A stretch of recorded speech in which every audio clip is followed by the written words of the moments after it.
अस्सलाम वालेकुम नाज़रीन, आप यूट्यूब चैनल देख रहे हैं। मैं इमरान खान हूँ।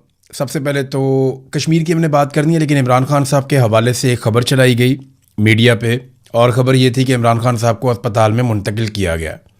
फिर फौरी तौर पे पाकिस्तान तहरीक इंसाफ के कुछ लोग वहाँ पे गए, क्योंकि अब काफ़ी टाइम हो गया है, बड़ा लंबा अरसा हो गया है इमरान खान साहब से किसी की मुलाकात नहीं हुई, और कुछ पता नहीं है कि उनकी सेहत कैसी है, कुछ पता नहीं है कि उनकी आँख की हालत कैसी है। उन्हें कैद तन्हाई का एक टॉर्चर दिया जा रहा है। देखें, अगर इमरान खान साहब के ऊपर जितने मुकदमात हैं, फ़र्ज़ कर लें एक लम्हे के लिए कि वो दुरुस्त हैं, लेकिन इसके बावजूद क्या आप एक कैदी के तमाम हकूक़ छीन सकते हैं? इमरान खान साहब को नाकर्दा जराइम की सज़ा दी जा रही है। यानी किसी भी अदालत ने कभी भी ये नहीं कहा कि इमरान खान को कैद तन्हाई में रखा जाए। कैद तन्हाई खुद एक टॉर्चर है, और किसी अदालत ने इमरान खान साहब पे टॉर्चर करने का हुक्म नहीं दिया, या अपने फ़ैसले में ऐसी कोई बात नहीं कही। और ये कितना बड़ा टॉर्चर है मैं ज़ाती तौर पे समझता हूँ, क्योंकि मैं 5 महीने तक बिल्कुल अकेला था। एक छोटी सी कार के अंदर एक छोटी सी जगह पे उन्होंने मुझे फेंक दिया था, और मैं 5 महीने तक बिल्कुल अकेला था। तो मैं ये जानता हूँ कि वो कितना तकलीफ़ दे है जैसे इमरान खान को इस वक्त रखा गया है। ये बहुत बड़ी ज़हनी अजियत है, ये जिस्मानी टॉर्चर से भी बड़ा टॉर्चर है। तो पाकिस्तान तहरीक इंसाफ के लोग गए, जुनैद अकबर भी गए, उन्होंने स्टेटमेंट दिया, शाहिद खट्टक और दीगर लोग भी गए। उन्होंने कहा जी हमने पूरा अस्पताल चेक किया, इमरान खान को यहाँ पे अस्पताल में नहीं लाया गया। ये खबर क्यों चलवाई गई, किसी सोर्स नहीं दी होगी। अब बहुत मुमकिन है कि मीडिया को अपने किसी सोर्स से ये खबर मिल गई हो अस्पताल में। बाद वक़्त कन्फ्यूजन भी हो जाता है, गलत खबर भी चल जाती है, खबरों का फ्लो बहुत तेज़ होता है। लेकिन यहाँ पे क्योंकि माहौल ऐसा है आजकल, हर चीज़ को देखा जाता है शक की नज़र से, कि बहुत मुमकिन है कि पाकिस्तान की एस्टेब्लिशमेंट ने या हुकूमत ने किसी चीज़ से तवज्जो हटाने के लिए, क्योंकि देखिए इनके पल्ले तो कख नहीं है। जो कश्मीर में इन्होंने कर छोड़ा है, जिस तरीके से लोगों को इन्होंने दीवार के साथ लगा दिया, अब कश्मीरी डट कर खड़े हो गए हैं। कश्मीरियों का रद्द-ए-अमल पाकिस्तानियों के रद्द-ए-अमल से मुख्तलिफ निकला। यानी अगर लाहौर के लोग एक दिन भी इस तरह निकलते, लाहौर की जो आबादी है वो टोटल कश्मीर की आबादी से डबल से ज़्यादा है। कश्मीरी तो 4-4.5 मिलियन है, और लाहौर में 1 करोड़ से ज़ायद की आबादी है। सिर्फ लाहौर के लोग ही कश्मीरियों जैसा रद्द-ए-अमल देते तो आज सूरत-ए-हाल कुछ और होती। 1 लाख के करीब घरों में चादर और 4 दीवारी का तकद्दुस पामाल किया गया, लेकिन किसी ने बॉदर ही नहीं किया। और कश्मीर में जब पुलिस जाती है या एफसी जाती है, वहाँ सिक्योरिटी फोर्सेस के लोग जाते हैं, वो जब चादर और 4 दीवारी का तकद्दुस पामाल करने लगते हैं, लोगों को गिरफ्तार करने की कोशिश करते हैं, तो अभी कोटली से ताज़ा मनाजिर आए हैं। इससे पहले कई इलाकों से मनाजिर आ रहे हैं कि लोग पुलिस को ही घेर लेते हैं। यानी किसी के घर में पुलिस घुसी है, पूरे इलाके के लोग इकट्ठे हुए, उन्होंने पुलिस को घेर दिया। बताओ जी क्यों लेके जा रहे हो, वजह क्या है, इनके घर में क्यों घुसे हो, वारंट दिखाओ, कोई कानूनी कार्रवाई कर रहे हो तो उसका जवाब दो। तो लोग पकड़ लेते हैं पुलिस को, वहाँ फिर पुलिस मिन्नतें कर रही होती है जी कि आप वापस जाने दें। अच्छी बात यह है कि जो कश्मीर के लोग हैं वो फिर जब पकड़ लेते हैं पुलिस को या सिक्योरिटी फोर्सेज को, फिर वो मारते नहीं है, वो उनकी वीडियो बनाते हैं और वो उनसे कहलवाते हैं कि देखिए अब आप बताएं कि क्या आप हमारे साथ जायज़ कर रहे हैं या नाजायज़ कर रहे हैं, क्या आप हमारे साथ ज़्यादती नहीं कर रहे हैं, आप हमारे घरों में घुस रहे हैं, हम तो सिर्फ अपना हक मांग रहे हैं। देखिए हम आपको आप कह के बुला रहे हैं, आप हमें मारते हैं। जब हम आपके काबू आते हैं आप डंडों से मारते हैं, गोलियों से मारते हैं, लेकिन जब आप हमारे काबू आते हैं देखिए हम आपको नहीं मार रहे, आपको इज्जत से बिठाया, आपको पानी भी पिला रहे हैं। हालांकि जिन पुलिस वालों को गोलियां लगी जख्मी हुए, उन्हें भी जो मकामी लोग हैं वही रेस्क्यू कर रहे थे, उनको उठा कर लेकर जा रहे थे। अब ये इसकी इंक्वायरी होनी चाहिए कि उन्हें गोलियां कैसे लगी और क्या हुआ।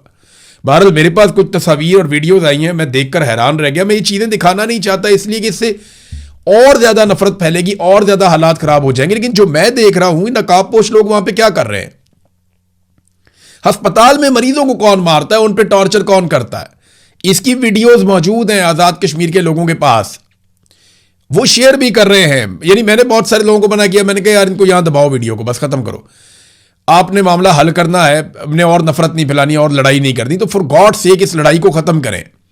जो कुछ इस वक्त लोगों के मोबाइल फ़ोन्स के अंदर हैं, जो वीडियोस बन चुकी हैं, अगर ये सारी पब्लिक हो जाएं तो दुनिया में क्या मजाक उड़ेगा पाकिस्तान का, बड़ी बदनामी हो जाएगी।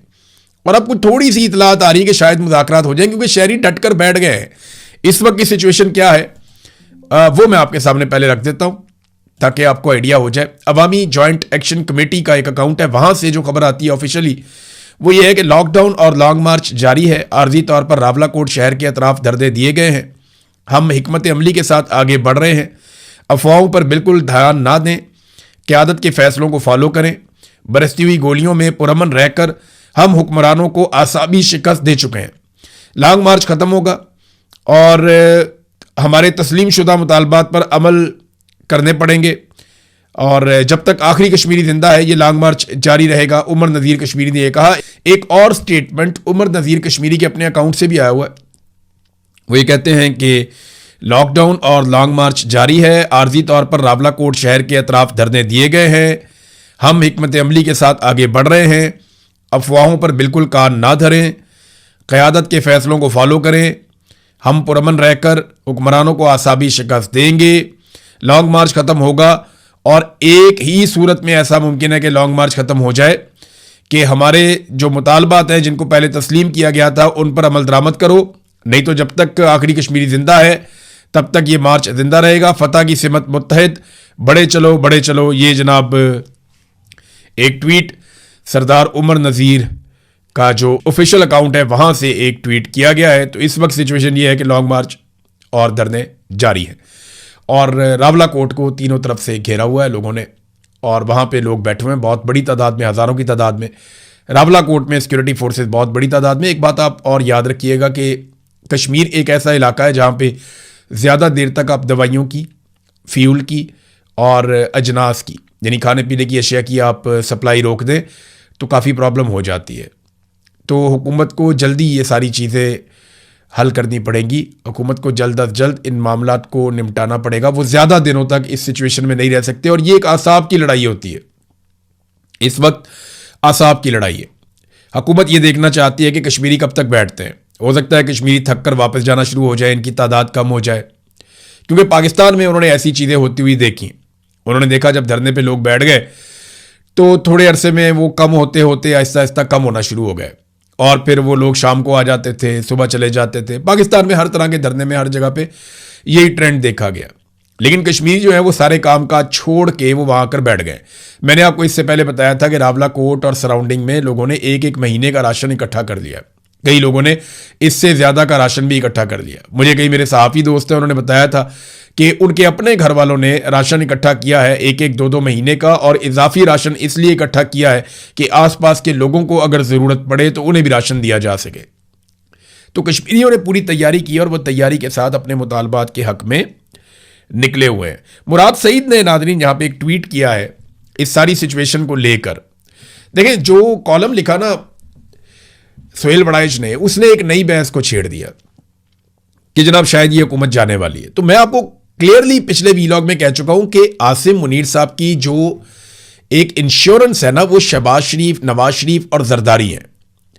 ये शरीफों का खानदान और जरदारियों का खानदान, इनकी नौकरी आसिम मुनीर साहब ने करनी है। इसके अलावा उनके पास रास्ता कोई नहीं है। और दूसरी जानिब शरीफों की और जरदारियों की इंश्योरेंस आसिम मुनीर के जूते पॉलिश करने में। ये अब एक दूसरे के लिए लाज़िम मलज़ूम हो गए हैं क्योंकि अवाम इन सबसे नफरत करती है। आप फील्ड मार्शल आसिम मुनीर का नाम लें, सोशल मीडिया के ऊपर देखें आपके साथ क्या होता है। सोशल मीडिया छोड़ें, आप पाकिस्तान के अंदर किसी भी बंदे से पूछें तो लोगों को आपको पता चल जाएगा। या पाकिस्तान के बाहर तो मैं मिलता हूं लोगों को, ये सारे पाकिस्तानी हैं जो मुझे मिलते हैं, कोई नाम भी नहीं सुनना चाहता। इसी तरह PMLN और पीपल्स पार्टी भी बहुत नफरत समेट चुके हैं। तो अवाम में तो ये लोग जा नहीं सकते। अब इंश्योरेंस पॉलिसी एक दूसरे की है। आसिम मुनीर के पास फौज की ताकत है, बंदूक है, और ये पॉलिटिकल लोग हैं, इन्होंने मिलकर सिस्टम को कैप्चर किया हुआ है और ये सारे मिलके इमरान खान को दीवार के साथ लगा रहे हैं। किसी को कोई लगता है कि ये हुकूमत चली जाएगी, कोई नया इलेक्शन आ जाएगा, कोई फेयर एंड फ्री इलेक्शन हो, तो नहीं होगा। जब तक आप उंगली टेढ़ी नहीं करेंगे घी नहीं निकलेगा। ये बात सोहेल अफरीदी ने की थी एक दिन और उन्होंने कहा था कि ये अब आराम से मसला हल नहीं होगा, यानी ये घी सीधी उंगली से नहीं निकलेगा, ये लातों के बूत बातों से नहीं मानते। तो सोहेल अफरीदी ये बात कहकर गए और बड़े ज़ोरदार तरीके से कहकर गए कि रमज़ान में ये कर देंगे वो कर देंगे। कुछ भी नहीं हुआ। रमज़ान के बाद छोटी ईद आई, फिर कुछ नहीं हुआ। उसके बाद फिर कुछ नहीं हुआ। बकरा ईद आ गई, बकरा ईद में कुछ नहीं हुआ। बकरा ईद के बाद भी कुछ नहीं हुआ, आगे भी कुछ नहीं होना। उसकी वजह यह है कि सोहेल अफरीदी की जितनी मुझे समझ आई है वो अब मफाहमत की पॉलिसी पे चल पड़े। मरियम नवाज से लाख इख्तलाफ करें, लेकिन एक बात उन्होंने ज़बरदस्त कही थी जब वो अपोजिशन में थे। उन्होंने कहा था कि मुज़ामत होगी तो मफाहमत होगी। PMLN ने थोड़ी बहुत जितनी वो मुज़ामत कर सकते थे उन्होंने की और फिर मफाहमत भी शानदार तरीके से हुई। लेकिन वो जो मुज़ामत उन्होंने की ना वो मिली भगत करके की थी। जनरल बाजवा के साथ, जनरल फैज़ के साथ, जनरल नदीम अंजुम के साथ उन्होंने मिल के मुज़ामत भी मिलजुल के की थी हल्की आंच के ऊपर। लेकिन यहां तो मुज़ामत करने वालों को जो किया जाता है, निशाने इबरत बनाया जाता है, वो गोलियां ही मार देते हैं सीधी। हम सब जानते हैं। मुराद सईद ने ट्वीट करके लगभग वैसी ही बात की है। मुराद सईद ने कहा जनाब के गिलगित बल्तिस्तान के इंतखाबात और गुज़िश्ता दिनों कोटली और इससे कबल रावलाकोट में दोहराए गए 26 नवंबर और मुरीदके की तारीख से इन अनासर की खुशफहमी का तो तदारुक हो गया होगा जो समझते थे कि खुदाई के दावेदारों के स्याह दिलों में रहम की कोई रमक बाकी होगी। यानी कोई रहम नहीं है इनके दिल में, सवाल ही पैदा नहीं होता। ये अपनी हुकूमत गिराएंगे, सवाल ही पैदा नहीं होता। ये तो 20-20 साल के प्लान बनाकर आए हैं। सबान 100 बरस का पल की खबर नहीं, ये तो हकीकत है। तो जितने मर्जी आपने प्लान बनाए हो, एक प्लान मेरे रब का होता है, मेरे रब का। हुकूमत किसी की भी नहीं रहती, वो सिर्फ रब की बाकी रहती है। और जो लोग जालिम होते हैं ना, वो तारीख में निशान इबरत बनते हैं, और ये लोग बनेंगे। इनको जवाब देना पड़ेगा इस जहान में भी, अगले जहान में भी। और फिर मुराद सईद ने दोबारा से मुज़ामत करने पे जोर दिया। उन्होंने कहा जनाब आप इनसे उम्मीद ना लगाएं बिल्कुल भी। और पाकिस्तान के अंदर जो है हुक्मरानों ने जो कुछ किया उससे एक अदम इस्तेहकाम पैदा हुआ है। पार्टी को तोड़ दिया गया, अवाम से उनका हुक्मरान चुनने का जो हक है वो छीन लिया गया।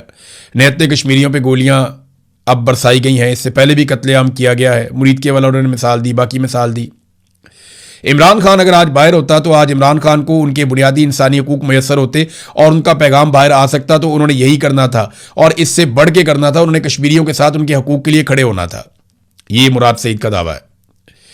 फिर उन्होंने कहा मेरी इतलात के मुताबिक पार्टी ने कल पार्लियामान के बाहर एहतजाज की कॉल दी है। इनसे भी गुजारिश है कि कश्मीर के साथ यकजहती और मुल्क को बचाने के लिए इमरान खान की रिहाई पर गुफ्तगू हो। इंशाल्लाह मेरे हल्का इंतखाब में, उन्होंने कहा 13 जून 2026 बरोज हफ्ता दोपहर 2 बजे मटा चौक में कश्मीर के अवाम के साथ यकजहती और उनके साथ होने वाले जुल्म के खिलाफ और मुल्क बचाने के लिए इमरान खान की रिहाई के लिए एहतजाजी मुजाहरा होगा। स्वात के तमाम कारकुनान उसमें भरपूर शिरकत करें। अगर हम आज एक दूसरे का बाजू ना बने तो एक एक करके हमें ऐसे ही मारेंगे जैसे 25 मई 2022 से लेकर 26 नवंबर 2024 तक तहरीक इंसाफ को मारा, जैसे मुरीदके में मारा, जैसे कोटली में मारा, जैसे रावलाकोट में मारा, जैसे बरसों से बलूचिस्तान, फाटा और खैबर पख्तूनख्वा में मार रहे हैं। बंगालियों को भूल गए, उनको भी मारा था। बहरहाल मुराद सईद ने भी वो गलतफहमी दूर की है कि हुकूमत कहीं नहीं जा रही है, रल मिल के चला रहे हैं। ये सिर्फ थोड़े अरसे के बाद आपको एक नए ट्रक की बत्ती के पीछे लगाते हैं। इनका जाने का कोई इरादा नहीं है और पीटीआई के लोगों का ऐसा लगता है कि मुज़ामत का कोई इरादा नहीं है। लेकिन एक अच्छा काम किया पीटीआई ने। ये जो नाराज अरकान वाला एक ड्रामा चल रहा है ना ये पीटीआई के अंदर कि जनाब हम नाराज हैं कि इमरान खान की रिहाई के लिए कोशिश नहीं की जाती, भाई तुसी आप कर लो। यानी ये कैसे हो सकता है?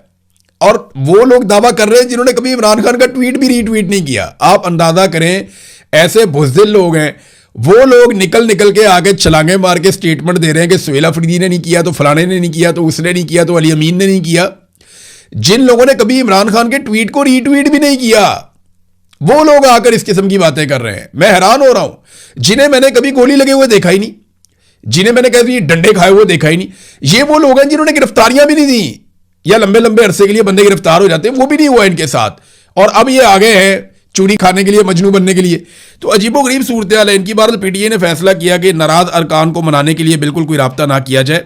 जबरदस्त बात है, ना करें राब्ता इनसे, बहुत अच्छी बात है। ये भी वैसे भी एक ड्रामा है और सोशल मीडिया के ऊपर उन्होंने उठाया हुआ है, पाकिस्तान के मीडिया के ऊपर उठाया हुआ है।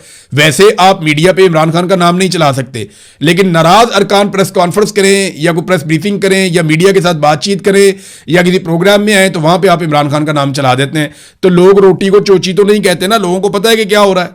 नाज़रीन, इकोनॉमिक सर्वे और पाकिस्तान आया और इस सर्वे के मुताबिक पाकिस्तान में जिस शख्स की एक महीने की आमदनी 8,483 रुपए है वो शख्स पाकिस्तान में गरीब नहीं है। देखा आपने, वो आदमी जिसकी आमदनी पाकिस्तान में एक महीने के अंदर जो आदमी कमा लेता है 8,483 रुपए, वो आदमी गरीब नहीं है। क्या क्राइटेरिया सेट किया है इन्होंने। यानी अगर आप रियल तरीके से देखें ना, दुनिया में जो गरीब आदमी होने का एक क्राइटेरिया है कि इससे कम पैसे कमाने वाला गरीब है, अगर आप उसके ऊपर जाएंगे तो आधे से ज्यादा पाकिस्तान गुर्बत की लकीर से नीचे जी रहा है। लेकिन ये लोगों को गुर्बत से निकालने के बजाय क्या करते हैं, गुर्बत का पैमाना नीचे ले जाते हैं। यानी पाकिस्तानियों को गुर्बत की लकीर से ऊपर नहीं लेकर आना, बल्कि गुर्बत की लकीर को मजीद नीचे ले जाना है ताकि ज्यादा से ज्यादा पाकिस्तानी जो है वो गुर्बत की लकीर से ऊपर आ जाए। कैसा फार्मूला है? 8,000 483 रुपए। यहां पे बर्तानिया के अंदर एक आदमी एक दिन में सिर्फ 2 घंटे काम करे ना, पूरे महीने के सिर्फ एक दिन में 2 घंटे काम करे तो इससे बहुत ज्यादा पैसे कमा लेता है। वहां पूरे महीने काम करने वाला आदमी जो 8 घंटे रोज काम करे और काम लगातार करे और पूरा महीना काम करे और उसकी आमदन हो 8,483 रुपए, तो वो गरीब नहीं है। और यहां पे उतने पैसे, उससे बहुत ज्यादा पैसे 2 घंटे कोई भी एक आम आदमी करे ना, कहीं पे भी काम करे, कोई छोटा मोटा काम कर ले, तो वो उससे बहुत ज्यादा पैसे कमा लेता है 2 घंटे में, एक दिन में। कितना फर्क है। लोगों का म्यार जिंदगी कितना गिरा दिया है, लोगों को कीड़े मकोड़े बनाकर रख दिया है इन्होंने। तो अगर ये गुर्बत की लकीर का यही पैमाना है तो सरकारी मुलाजमीन का और जो आपके जितने भी पार्लियामेंटेरियन हैं इनकी तनख्वाहें 10-10 हज़ार कर देना। मेरा सवाल यह है कि फिर आपके मिनिस्टर 10 लाख रुपया क्यों लेते हैं, आपके स्पीकर 10 लाख रुपया क्यों लेते हैं, आपकी काबीना के मेंबर 8 से 10 लाख रुपया क्यों लेते हैं, आपके पार्लियामानी सेक्रेटरीज 10-10, 8-8, 7-7 लाख रुपया क्यों लेते हैं, वो लग्जरी गाड़ियां क्यों लेते हैं। अगर गरीब होने का पैमाना 8,483 रुपये है तो आप इनकी तनख्वाहें 10-10 हज़ार रुपया मुकर्रर कर दें, लेकिन नहीं करेंगे। वहां ये बहुत सियाणे हैं, इनको पता है कि ये तो उनका चंद घंटे का खर्चा नहीं है। एक खाना खाने जाओ ना होटल के अंदर, आप 8 बंदे जाएं खाना खाने के लिए या 6 बंदों का कुंभा खाना खाने के लिए जाए होटल के अंदर, तो वो बिल बना के 4-5 हज़ार रुपए का आपके हाथ में कम से कम पकड़ा देते हैं। 10 हज़ार रुपया तो वैसे ही बातों बातों में बिल बन जाता है होटल में बैठ के, और ये कह रहे हैं कि गुर्बत की लकीर से नीचे एक वक्त का खाना नहीं खा सकते आप बाहर अगर होटल में खा रहे हैं तो। इतनी गुर्बत पाकिस्तान के अंदर होगी। पूरे खित्ते में जो तालीम की सूरत हाल है वहां पे भी पाकिस्तान ने झंडे गाड़ दिए। एजुकेशन इंडिकेटर्स फ्रॉम HDI के मुताबिक पूरे खित्ते में तालीम के शोबे में हम सबसे पीछे रह गए ऑलमोस्ट। पहले नंबर पे अच्छी तालीम इस पूरे रीजन के अंदर ईरान की है, फिर श्रीलंका, मालदीव, भारत उसके बाद आता है, भूटान उसके बाद आता है, बांग्लादेश उसके बाद आता है, नेपाल उसके बाद आता है और फिर पाकिस्तान। पाकिस्तान के बाद सिर्फ एक मुल्क बचा है और वो है अफगानिस्तान। और पाकिस्तान का और अफगानिस्तान का ज्यादा फर्क बचा नहीं है। यानी तालीम के शोबे में, तालीम में फैसिलिटेट करने में जो हालात हमने तालीम के शोबे में किए हुए हैं, जो बच्चों को हम तालीम देते हैं, पाकिस्तान इस पूरे रीजन में सबसे पीछे है। सिर्फ हमारा मुकाबला रह गया अफगानिस्तान के साथ। अगर अफगानियों ने थोड़ी सी मेहनत कर दी ना, या अफगानियों ने थोड़ा सा जोर लगा लिया, तो पाकिस्तान आखिरी नंबर पे चला जाएगा।